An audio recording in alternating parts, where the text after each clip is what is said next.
Today in this class, I'm going to talk about a practical way of speaking in English. অর্থাৎ যারা IELTS speaking test face করেন বা করবেন, IELTS এর preparation নিচ্ছেন, তাদের জন্য কিন্তু এই ক্লাসগুলো অনেক বেশি ইফেক্টিভ বা ইম্পর্টেন্ট। আমি আবারও বলছি, ইংলিশ এক্সপার্ট হতে গেলে, ইংলিশে ফ্লুয়েন্ট হতে গেলে শুধু ছোট ছোট রুলস আর স্ট্রাকচারের ভিতর সীমাবদ্ধ থাকলে হবে না। আমাদের প্র্যাকটিক্যাল ওয়েতে ল্যাঙ্গুয়েজটাকে প্র্যাকটিস করার চেষ্টা করতে হবে। সো প্র্যাকটিক্যালি কিভাবে আপনারা প্র্যাকটিস করবেন, প্র্যাকটিক্যালি কিভাবে আপনারা সার্টেন একটা টপিকের উপর স্পিকিং করবেন, এগুলো আইএলটিএস স্পিকিং টপিক। এই টপিক গুলোর আইএলটিএস স্পিকিং এর তিনটা পার্ট থাকে। আমি এই কথাটা আগেও বলেছি, সেই তিনটা পার্ট কি কি। আমাদের আগে ফাংশনটা বুঝতে হয়, আমাদের আগে গাইডলাইনটা ভালোভাবে অনুধাবন করতে হবে। যেমন বলছে দেখেন, আইএলটিএস স্পিকিং মডিউলে ভালো স্কোর করার জন্য, ইভেন যে কোনো স্পিকিং টেস্টে আপনি যদি ভালো স্কোর করতে চান, part one, part two and part three এর ধরন বুঝে প্র্যাকটিস করতে হবে। যেমন পার্ট ওয়ানে থাকে ইন্ট্রোডাকশন পার্ট, অর্থাৎ এখানে আপনার ব্যক্তিগত জীবন, পছন্দ অপছন্দ, সাধারণ বিষয় নিয়ে প্রশ্ন করা হয়, যেখানে 2 থেকে 3টি সেন্টেন্সের ভিতরে অ্যান্সারটা কমপ্লিট করতে হয়।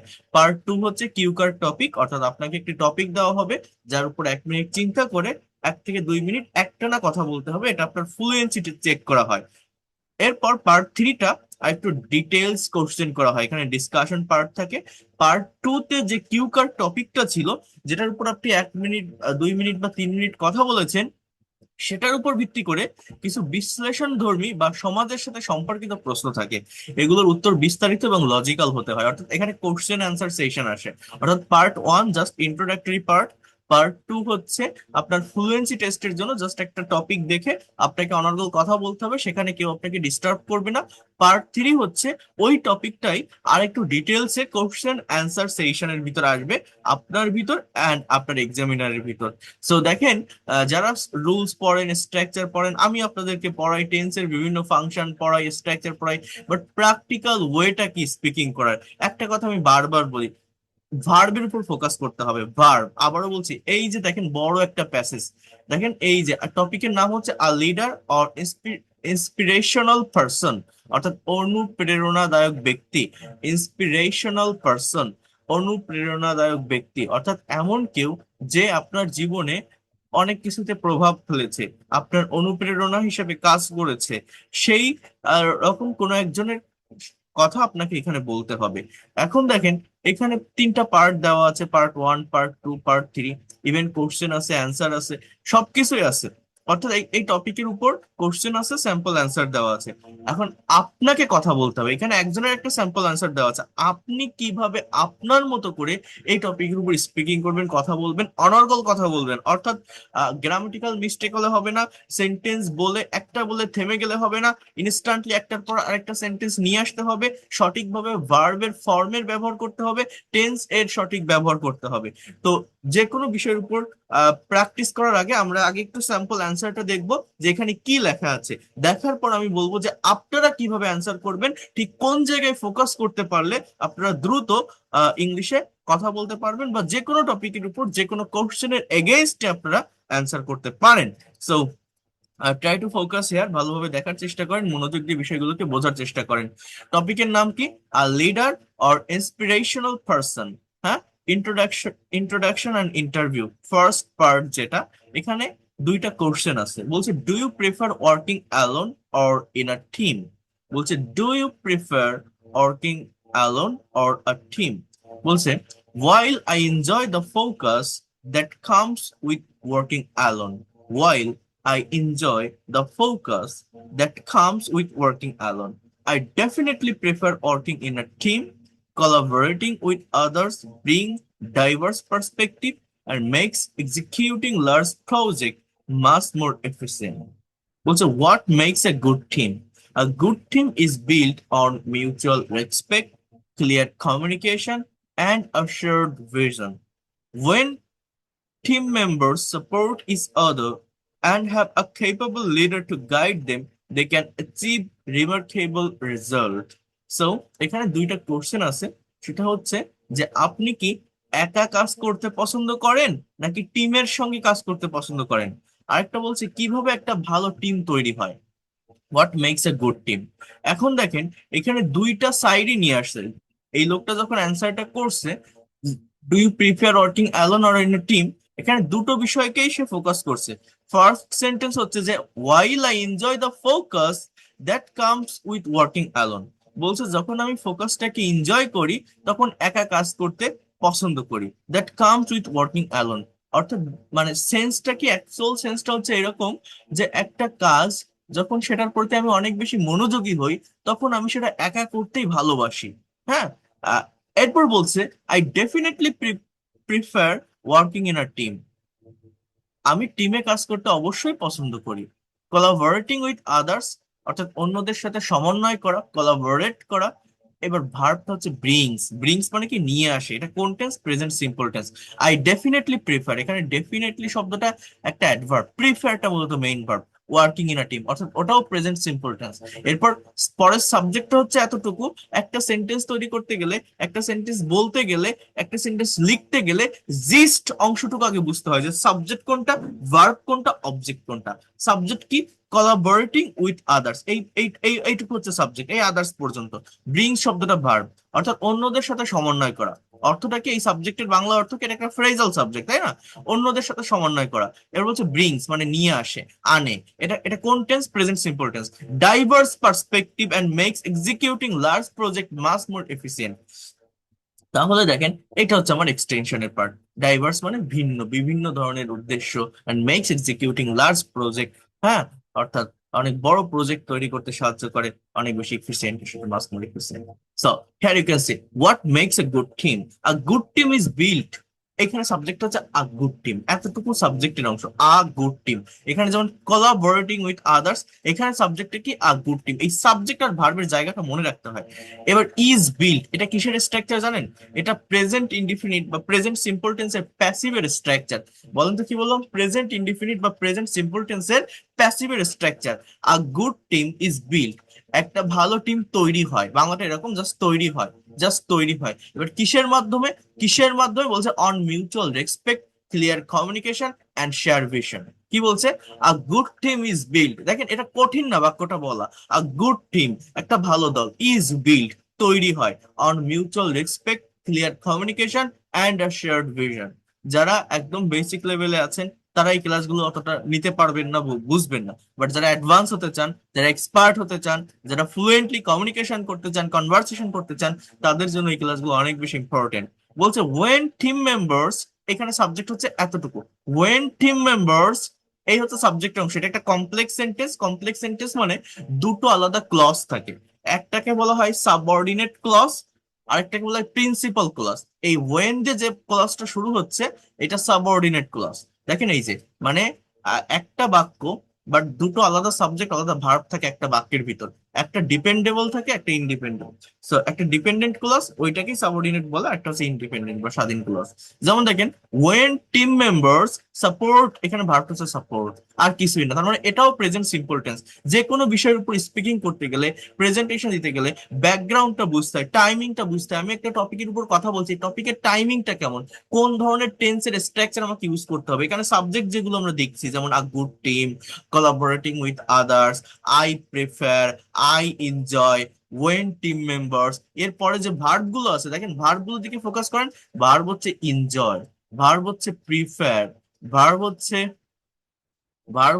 ব্রিং, ভার্ব হচ্ছে কি, ইজ বিল্ট, এটাও প্রেজেন্ট সিম্পল কিন্তু। ভার্ব হচ্ছে সাপোর্ট, এই সাপোর্ট কথাটা প্রত্যেকটা বাক্যের ভার্বকে আইডেন্টিফাই করা শেখেন, দেখবেন আপনি দ্রুত ল্যাঙ্গুয়েজ ডেভেলপ করতে পারবেন। হ্যাঁ, so when team members support is other and have a capable leader to guide them, they can achieve remarkable result। তাহলে they can achieve, এটা মডেলের সেন্টেন্স। এটা হচ্ছে মেইন ক্লজ বা প্রিন্সিপাল ক্লজ, অর্থাৎ একটা বাক্যের ভিতরে দুটো ক্লজ, এটাকে কি বলা হয়? Complex sentence. when team members support each other and have a capable leader to guide them, they can achieve remarkable result। So এইভাবে এই দুইটা মানে ইন্ট্রোডাক্টরি পার্টটা সে কমপ্লিট করছে। এবার পার্ট টু তে বলছে কিউ কার্ড, অর্থাৎ এখানে আপনার হাতে একটা টপিক ধরিয়ে দেওয়া হবে, তার উপর আপনাকে অনর্গল কথা বলতে হবে। দেখেন বলছে describe a person you know who is a good leader, you should say who the person is, how you know them, what they do, and explain why you think they are a good leader. They are a good leader. So এখানে অনেক কিছু আছে এটার বিষয়। So একটু দেখেন, যে কোনো একজনের কথা আপনি মেনশন করতে পারেন আপনার মতো করে। বলছে, I'd like to talk about Nuruzzaman Firoz. I'd like to talk about Nuruzzaman Firoz, who is the director of the academy I'm closely associated with. I have had a privilege of working with him professionally and have closely observed his leadership style. দেখেন first সেন্টেন্সটা কি বলছে, I'd like to talk. Would like to talk মানে ভদ্রতার সাথে কিছু বলা, আমি কিছু বলতে চাই about Nuruzzaman Firoz, who is the director of the academy. অর্থাৎ যে পার্সনটাকে আমি ডিসক্রাইব করলাম, সেই পার্সনের পরিচয়টা আমি দিচ্ছি কিভাবে, হু ইজ দ্য, এটা কি, এটা একটা রিলেটিভ প্রোনাউন, একটা আলাদা clause. Who is the director, আমি একজনের নাম বললাম, তারপর কি বলবো আমি, এই স্ট্রাকচারটা অলওয়েজ ব্যবহার করো আপনি যে কোনো কিছু।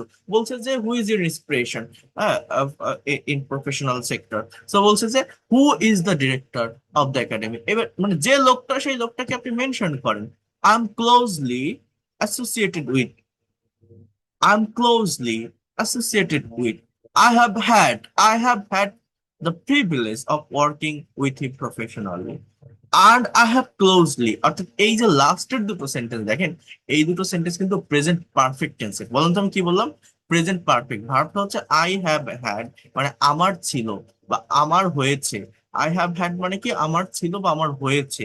কি হয়েছে, দ্য প্রিভিলেজ, সুযোগ, of working with him professionally, তার সাথে কাজ করার সুযোগ professional. And I have closely observe, এখানেও ক্লোজলিটা অ্যাডভার্ব, হ্যাভ প্লাস অবজার্ভ এটা হচ্ছে ভার্ব। তার মানে আমি পর্যবেক্ষণ করেছি খুব কাছ থেকে হিজ লিডারশিপ স্টাইল। তার মানে লাস্টের দুটো সেন্টেন্স কোন টেন্সে আছে বলুন তো, প্রেজেন্ট পারফেক্ট টেন্স। এরকম কথা বলতে গেলে সময়ের পরিবর্তন করতে হয়। একটা কথা আমি বারবার বলি, আমরা ইংলিশ পারি না কেন, আমরা টাইমের চেঞ্জ করতে পারি না ইনস্ট্যান্টলি। একটা কথা যে টাইমে আমি বলতে চাচ্ছি, যে টাইমে বলতে যাচ্ছি, সেই টাইম অনুযায়ী যারাই সাবজেক্টের পরে ভার্বটাকে সঠিকভাবে ইউজ করতে পারে, ব্যবহার করতে পারে, তারা ইংলিশে কথা বলতে পারে, তারা ইংলিশ এক্সপার্ট হতে পারে। ইংলিশ কঠিন কিছু না, আমরা নিজেরা প্র্যাকটিস করি না, তাই আমরা পারি না। এটাই হচ্ছে সব থেকে বড় প্রবলেম। এরপর দেখেন, as the director he is responsible for overseeing the entire operation of the institution, ensuring academic excellence, and guiding both the faculty and the students. I consider him an exceptional leader primarily because of his visionary approach and ethical foundation.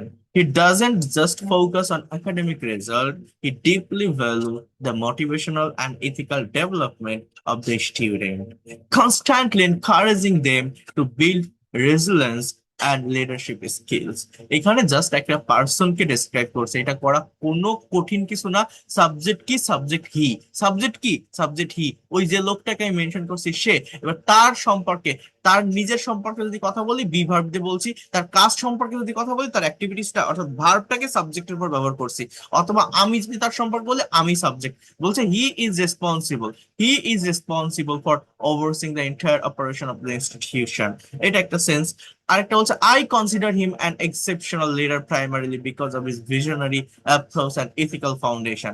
আবার তার সম্পর্কে মানে তার কাজগুলোর কথা বলছে, তার activities বলছে, he doesn't just focus on academic result, সে শুধু একাডেমিক রেজাল্টের উপর ফোকাস করে না। প্রেজেন্ট সিম্পল টেন্স দিয়ে বললো, হি ডিপলি ভ্যালুস, এটাও প্রেজেন্ট সিম্পল টেন্স, আগেরটা নেগেটিভ, এটা অ্যাফার্মেটিভ। হি ডিপলি ভ্যালুস, সে মূল্য দেয় the motivational and ethical development, হ্যাঁ, of the student. Huh? So constantly encouraging them build resilience and leadership skills. Furthermore, he leads by example. During the high pressure situation such as organizing large seminar or managing rapid administrative changes, he remains incredibly composed and provides clear, actionable guidance. He remains incredibly composed and provides clear, actionable guidance. His ability to acknowledge the hard work of his team members and inspire everyone to strive for excellence makes him a truly remarkable leader. Always try to focus on pronunciation when you are reading anything. When you will read anything, always try to focus on pronunciation. If you don't pronounce word and sentences perfectly, whatever you are saying, whatever you will say, whatever you are going to say, it will not sound good. So you have to focus here that I will try to pronounce every word perfectly. Okay, then two-way discussion part, where you can see, can leadership skills be taught or are people born with them? কি বলছে বলেন তো, যে নেতৃত্ব দেওয়ার যে ক্ষমতাটা, এটা কি শেখা হয়, শেখানো হয় বা শেখা হয়, নাকি মানুষ জন্মের সাথে সাথে এটা পায়? এখন কি বলছে দেখেন, I believe it is a combination of both. এটা দুটোর সমন্বয়। While some people naturally possess charisma and confidence, effective leadership requires requires skills like strategic planning, conflict resolution, and active listening. Active listening. These are definitely skills that can be learned and refined through training and experience. কি বলছে দেখেন, আবার দেখেন, ভালোভাবে বোঝার চেষ্টা করেন। এগুলো কিন্তু ওয়ার্ড বাই ওয়ার্ড মিনিং বের করতে যাবেন না, সেন্টেন্স বুঝবেন। I believe it is a combination of both. While some people naturally possess charisma and confidence, effective leadership requires a skill like strategic planning, conflict resolution, and active listening. These are definitely skills that can be learned and refined through training and experience. How does a good leader motivate their team? How does a good leader motivate their team? যে টেন্সে একটা question থাকে, অ্যান্সারটা সেই টেন্সে দিতে হয়। হ্যাঁ, এটা present simple. So a good leader motivates their team by setting clear, achievable goals and providing constructive feedback. They create an environment of trust where team members feel valued and heard. Acknowledging achievement, no matter how small, is also a powerful motivational tool. Okay, so যা যা পড়লাম, আশা করি আপনারা মোটামুটি এইখান থেকে একটা concept পেয়েছেন বা ধারণা পেয়েছেন। দেখেন, এই ক্লাসগুলো আমি আবারও বলছি, অ্যাডভান্স লেভেলের যারা আছেন তাদের জন্য, জাস্ট যারা অ্যাডভান্স লেভেলে আছেন, যারা ল্যাঙ্গুয়েজটাকে প্রফেশনালি ডেভেলপ করতে চান, যারা এক্সপার্ট হতে চান। এখন দেখেন, এই যা আমি পড়লাম, আমার কথাটা বোঝেন, আপনার কাজটা কি, আপনার ওয়ার্কটা কি, এখানে আপনি কি করতে পারেন, আপনার কাজ করার জায়গাটা কোথায়? আপনি এটা 3 বার 4 বার 5 বার রিড আউট করবেন কারেক্ট প্রনাউন্সিয়েশনের সাথে। I am telling you again that reading is the most effective way to develop a new language skill. So you have to read a lot. If you don't read, just if you practice some structure, or if you practice some forms of verb or structure of tense or other things, you will not get progress. Just you have to start speaking. You have to start speaking on different kinds of topic. It can be basic or it can be advanced. But if you really want to be professional in English, you have to focus on these advanced topics. So how can you develop yourself from here? How will you practice it? Just you have to think. First of all কি করবেন দেখেন, 3 বার 4 বার 5 বার পড়বেন। পড়ার পর এই সম্পূর্ণ লেখাটা, মনে করেন টপিক সহ আমি পুরোটা কপি করলাম, টপিক সহ পুরোটা কপি করে আমি একটা ব্ল্যাঙ্ক পেজে আসলাম। Try to understand here. সম্পূর্ণটা আমি কপি করলাম, করে ব্ল্যাঙ্ক পেজে আসলাম। আপনি 3 বার 4 বার 5 বার পড়বেন, পড়ে কনসেপ্ট নিবেন, আইডিয়া নিবেন, ইনফরমেশন নিবেন, কোন টেন্সে লেখা আছে, কোন ওয়ার্ড গুলো হার্ড, সেটা বোঝার চেষ্টা করবেন। এরপর আপনার কাজটা কি, এটা আপনি ওইটাকে ধরে কপি করেন।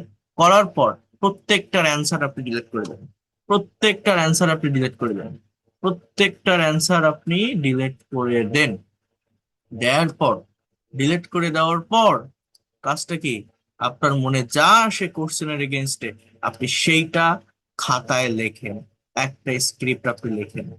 দেখেন আপনি কতটুকু করতে সক্ষম হন। যদি আপনি লিখতে না পারেন অ্যান্সার, আপনার সমস্যাটা কোথায় হচ্ছে, কি কারণে আপনি কোশ্চেন গুলোর অ্যান্সার লিখতে পারছেন না, নিজে খাতায় নোট করুন। নেক্সট ক্লাসে, কারণ আমি কোশ্চেন অ্যান্সার সেশন শুরু করেছি জুমের মাধ্যমে, আপনারা প্রত্যেকেই জানেন জুমের মাধ্যমে আমি ক্লাসগুলো দেখাচ্ছি বা নিচ্ছি যারা পেইড করছে। তো আছেন যারা, আপনারা আগামীকাল জুমের মাধ্যমে এই বিষয়গুলোর উপর কিন্তু আপনাদের স্পিকিং করতে হবে। আমি ইনস্ট্যান্ট কোশ্চেন করলে আপনারা যাতে কথা বলতে পারেন, ইভেন আমি Bangla to English sentence translation যেগুলো আছে সেটাও আমি ধরবো। সো সেইটা করতে গেলে অর্থাৎ এই যে প্র্যাকটিসটা, আমি অ্যান্সার সব ডিলিট করে দিলাম। এবার আপনি এইগুলোর প্রত্যেকটা অ্যান্সার লিখবেন। এটা লিখতে গেলে ঠিক কোন জায়গাটায় আপনার মনে হচ্ছে যে আপনি প্রবলেম ফেস করছেন, আপনার বাধাটা আসছে, সেটা টেন্সের স্ট্রাকচারে, নাকি ভোকাবুলারি ব্রেনে আসছে না, নাকি কন্ডিশনাল সেন্টেন্সের ব্যবহার পারছেন না, ঠিক কোন জায়গায় আপনার প্রবলেম হচ্ছে সেইটা আপনি নোট ডাউন করার চেষ্টা করেন। দেখেন কয়টা বিষয় লাগে: conditional sentence, relative pronoun, phrase and clause এর ব্যবহার জানা। আবারও বলছি, conditional sentence, relative pronoun, phrase and clause এর ব্যবহার জানা খুবই গুরুত্বপূর্ণ এই ধরনের অ্যাডভান্স লেভেলের টপিক গুলোর উপর কথা বলতে গেলে বা ফ্রি হ্যান্ডে লিখতে গেলে। কেন এগুলো গুরুত্বপূর্ণ? ফ্রেজ অ্যান্ড ক্লজটা সব থেকে বেশি গুরুত্বপূর্ণ। ফ্রেজ অ্যান্ড ক্লজ জিনিসটা কি, আগে এটা আপনাদের বুঝতে হবে। যেমন আমি বলি না যে পার্টস অফ স্পিচ হচ্ছে ইংলিশ ল্যাঙ্গুয়েজের একটা ভিত্তি বা ফাউন্ডেশন। আমার কথাগুলো ভালোভাবে বোঝার চেষ্টা করেন। এই পার্টস অফ স্পিচ মানে কি? স্পিচের পার্ট মানে সেন্টেন্স বা বাক্যের পার্ট। একটা সেন্টেন্স বা বাক্য কি একটা ওয়ার্ডে হয়? কতগুলো ওয়ার্ড পাশাপাশি বসে যখন মনের ভাবটা ক্লিয়ারলি প্রকাশ করে তাকে সেন্টেন্স বলে। ওই সেন্টেন্সের প্রত্যেকটা ওয়ার্ডকে এক একটা পার্টস অফ স্পিচ বলা হয়। কোনোটা নাউন, কোনোটা ভার্ব, কোনোটা অ্যাডভার্ব, কোনোটা প্রেপোজিশন, কোনোটা কনজাংশন, কোনোটা ইন্টারজেকশন। ওই এক একটা ওয়ার্ডকে যেমন আমি পার্টস অফ স্পিচ বলি, ওইটা একটা ওয়ার্ড না বলে যদি এক গুচ্ছ ওয়ার্ড আমি বলি, তখন সেইটাকে বলা হয় ফ্রেজ। আর তার ভিতরে যদি সাবজেক্ট ভার্ব থাকে, সেটাকে বলা হয় ক্লজ। সেইগুলো একটু চিনতে হবে। মানে এ দেখেন, যেমন এখানে বলছে যে describe a person you know who is a good leader. দেখেন এই যে বাক্যটা মনে করেন জাস্ট এটা একটা বাক্য, এটা আমার একটা এটা কি বলা যায়, একটা ইম্পারেটিভ সেন্টেন্স, যেহেতু ভার্ব দিয়ে শুরু হচ্ছে। এই সেন্টেন্সটাকে দেখলেও আপনি বুঝতে পারবেন যে এখানে ফ্রেজ গুলো কোনটা, মানে ফ্রেজ কোনটা, ফ্রেজ মানে কোন ওয়ার্ডের সাথে কোন ওয়ার্ড কানেক্টেড, ওয়ার্ডের কানেকশনটা বুঝতে। যেমন এখানে ডিসক্রাইব, এই শব্দটা কিন্তু একা। দেখেন আমি আপনাদের একটু বুঝাই দিই, এই ডেসক্রাইব শব্দটা একা, কিন্তু আ পার্সন এই দুইটা ওয়ার্ড কিন্তু একসাথে কানেক্টেড। একটু ভেবে দেখেন, এই দুইটা ওয়ার্ড কিন্তু একসাথে কানেক্টেড না? সো এ শব্দটাকে যদি আমি আলাদা ভাবে বলি, এটা একটা article, but parts of speech হিসেবে তো আর্টিকেল হবে না, এটা একটা অ্যাডজেক্টিভ। পার্সন শব্দটাকে যদি বলি, এটা আমার একটা নাউন, বাট একসাথে আ পার্সন যদি বলি, এটা একটা নাউন ফ্রেজ। এই যে কথাটা বললাম, এইটাই হচ্ছে ফ্রেজ। ইউ নো, তুমি জানো। ইউ নো, তুমি জানো। তাহলে ইউটা একা, নোটাও একা। এটা একটা আলাদা একটা সাবজেক্ট, এটা একটা ভার্ব। এটা বলছে হু, এটা একা। Is a good leader. দেখেন who is a good leader, এখানে আ গুড লিডার, এই তিনটা ওয়ার্ড একসাথে কানেক্টেড। দেখেন এই যে এই তিনটা ওয়ার্ডকে বলা হয় একটা ফ্রেজ। আবার হু ইজ আ গুড লিডার, এই পাঁচটা ওয়ার্ড মিলে হয় একটা ক্লজ। এই যে দেখেন এই যে অংশটা, যে ভালো লিডার বা নেতা। সো এই পাঁচটা ওয়ার্ড মিলে হু ইজ আ গুড লিডার, এইটা মিলে হয় একটা ক্লজ। ক্লজ মানে যার ভিতরে একটা সাবজেক্ট থাকে, ভার্ব থাকে। হুটা সাবজেক্ট, ইজটা ভার্ব, এটাকে বলে ক্লজ। বাট আমি যদি আলাদা করে বলি আ গুড লিডার, এই তিনটা ওয়ার্ড মিলে একটা ফ্রেজ।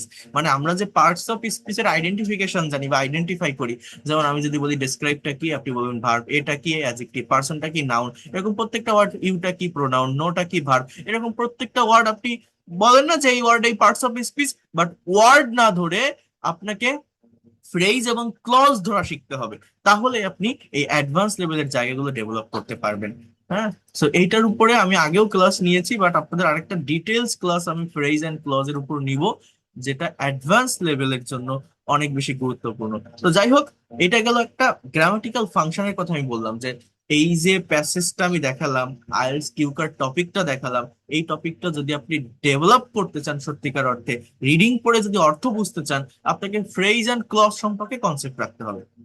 কি বললাম, যে আপনি যদি এই প্যাসেজটা রিডিং পড়ে অর্থ বুঝতে চান, ফ্রেজ এন্ড ক্লজ সম্পর্কে কনসেপ্ট রাখতে হবে। তাহলে এটা রাখতে পারলে আরো ডেভেলপমেন্টটা কি, আপনি এই কোশ্চেনের অ্যান্সার গুলো সহজভাবে দিতে পারবেন। তো দেখেন কিভাবে আপনি অ্যান্সার দিবেন। আমি কি বললাম, যে আপনি কপি করে নিয়ে আসেন, অ্যান্সার ডিলিট করে দেন, এবার নিজের মতো করে লেখেন। বলছে do you prefer working alone or in a team. আপনি দুটোই অ্যান্সার দেন, আমি যা পড়ে আসছি, আমার ব্রেনে যা ইনফরমেশন আছে সেখান থেকে নিব।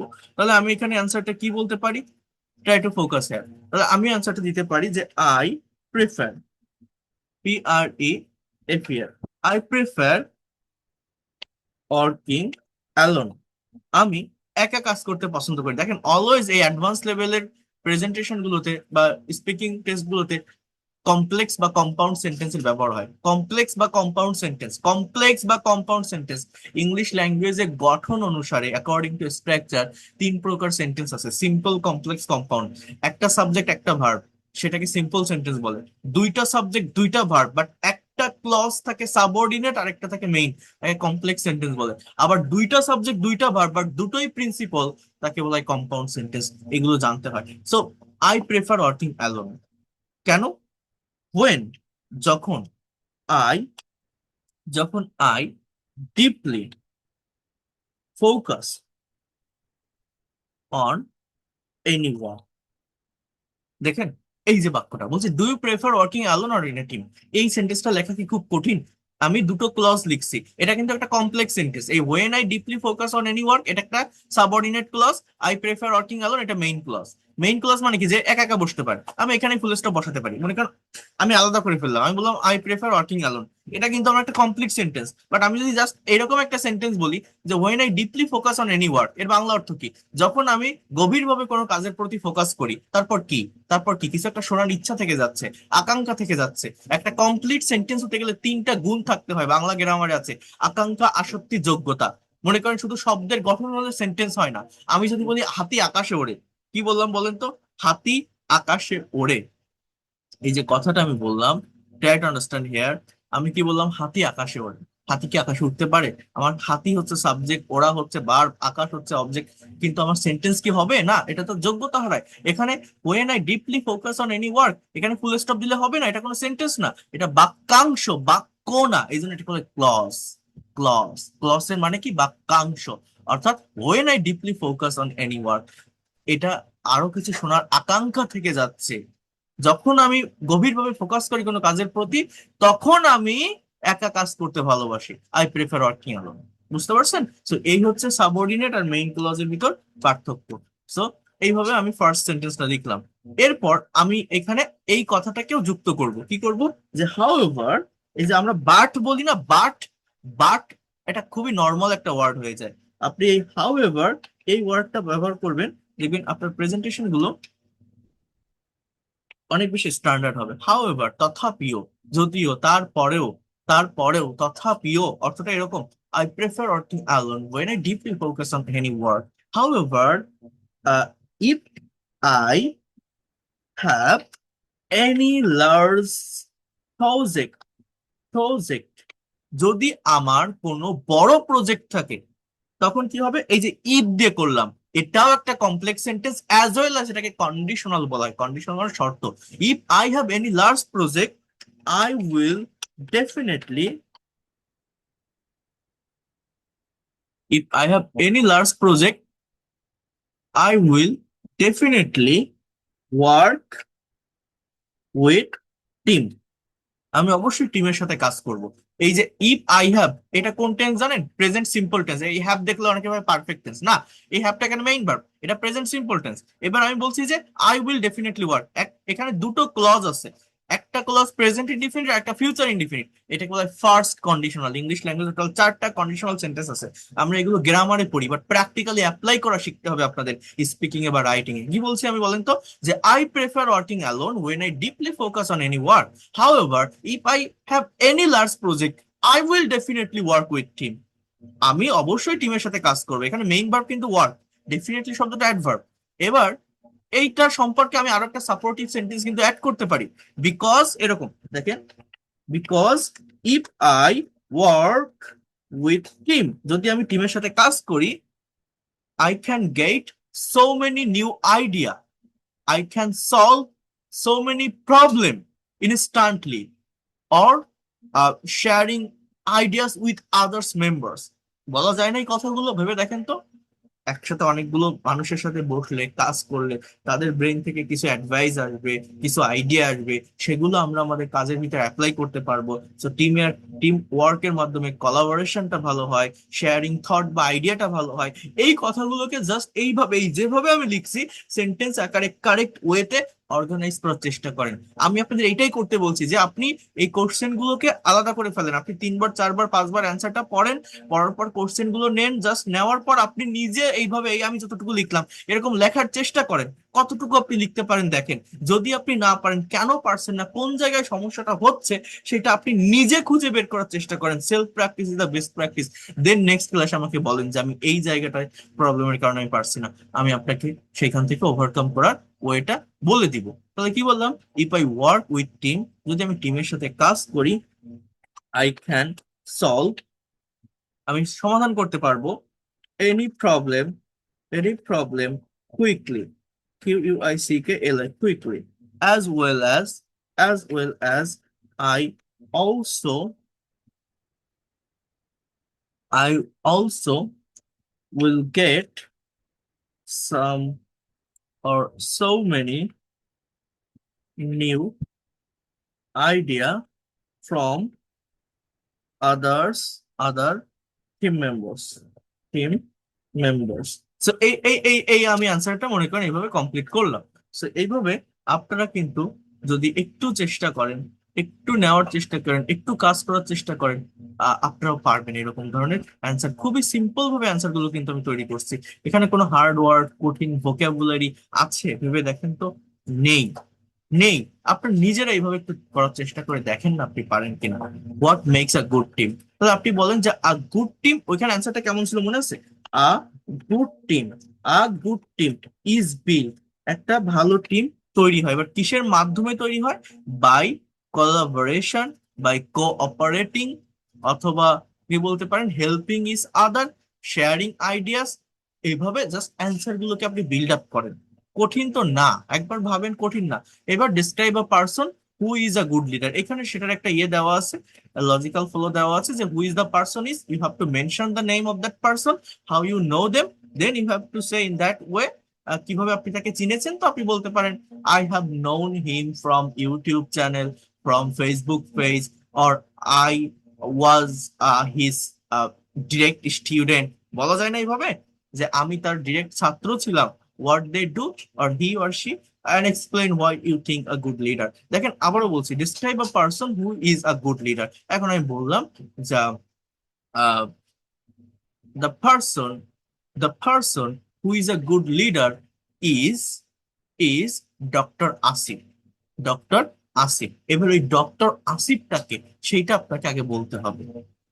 আমি এখন বললাম যে who is the principal or Dhaka college, যে ঢাকা কলেজের প্রিন্সিপাল, অর্থাৎ এই ডক্টর আসিফের একটা ইনফরমেশন আমি দিয়ে দিলাম। এবার বলছে হাউ ইউ নো দেম। এখন আমি যদি বলি ah I have known him from my college life, I have seen, আমি দেখেছি, his organising way, his leadership, his very dedicated person. এরকম ভাবে জাস্ট কিছু কথা আপনি বলেন তার সম্পর্কে, what they do or what he or she do. তো আপনি বলতে পারেন এই যে কথাগুলো বললাম এগুলোই, যে হি organizes all the all the teachers perfectly, as well as he can run the college with our new education system। এইভাবে যে কোনো বিষয়ের উপর, যে কোনো থিমের উপর আপনি চেষ্টা করেন কয়েকটা সেন্টেন্স তৈরি করার, কয়েকটা সেন্টেন্স বলার। হ্যাঁ, এরপর can leadership skill B taught or people born with them. তা আপনি কি বলতে পারেন যে I think leadership skills, leadership skill can can be learned, can be taught, as well as people are born with them, or it get by born with them, এটা পাওয়া যায়। তাহলে ইট ইজ গড। এরকম ভাবে টাইমটাকে আপনারা বোঝার চেষ্টা করেন যে আমি এরকম একটা সেন্টেন্স ভাবতেছি, তাহলে সেইটার অ্যাকচুয়াল ইংলিশটা কি হতে পারে, কিসে আমি নিতে পারি। হ্যাঁ, আপনি এরকম এবার বলেন যে some people are born with excellent talent or latent talent, and they when they are grown day by day, they can develop that skill. After that, when some people come to the professional life, when some people come to the professional life, they get so many experiences. After that, by working on different kinds of sector or genre, they can develop gradually their leadership skill, এইভাবে বিভিন্ন সাইডের কথা আপনি বলতে পারেন বিভিন্ন ওয়েতে। এই টপিকটা কিন্তু মানে একদম যে ইজি টপিক সেরকমও না, একটু মোটামুটি ডিফিকাল্ট একটা টপিক। কোশ্চেন আছে, অ্যান্সার আছে, বাট আমি এই যে যতক্ষণ আলোচনা আপনাদের সঙ্গে করলাম, যা যা বললাম, একবার ভেবে দেখেন আপনাদের ব্রেইনে কিন্তু একটা আইডিয়া আসছে। তো আমি চাইবো আপনারা এই টপিকটার উপরে নিজেদের মতো করে সবগুলো কোশ্চেনের পার্ট 1, পার্ট 2, পার্ট 3 অ্যান্সার তৈরি করবেন। আমি তো একটু করে দেখালাম, আমার কথা কি বুঝতে পারছেন? আমি বোঝাতে পারলাম? বলেন, কথা শোনা যায়? হ্যাঁ স্যার। স্যার। ওকে, তাহলে এই টপিকের সাথে আমি আরো একটা টপিক দিয়ে দিব, একটাই হবে না, আমি দুইটা টপিক আপনাদেরকে প্রোভাইড করব। এই দুইটা টপিকের উপর আপনারা আজ এবং আগামীকালকের ভিতর ভালোভাবে প্রিপারেশন নিবেন, আমার পেইড কোর্সের যারা। এবং আগামীকাল রাত 9:30, আগামীকাল 9:30 হবে, আমি কি করব, আপনাদের জুমের মাধ্যমে এই টপিকের উপর কোশ্চেন করব, অ্যাজ ওয়েল অ্যাজ যেভাবে সিম্পল ডিরেক্ট কোশ্চেন করেছিলাম লাস্ট ক্লাসে, Bangla to English sentence translation plus different kinds of যে কনভারসেশন গুলো হতে পারে, সেটা আমরা প্র্যাকটিস করব। অর্থাৎ আমি একদিন ক্লাস নেবো, একদিন আপনাদের সাথে ইন্টারেক্টিভ কমিউনিকেশন বা কনভারসেশন করব। So that's all for today, ভালো থাকেন, see you in the next class. আল্লাহ হাফেজ। আর প্র্যাকটিস করে ফেলবেন, আমি রাতেই দিয়ে দিব সবগুলো ম্যাটেরিয়ালস। Thank you.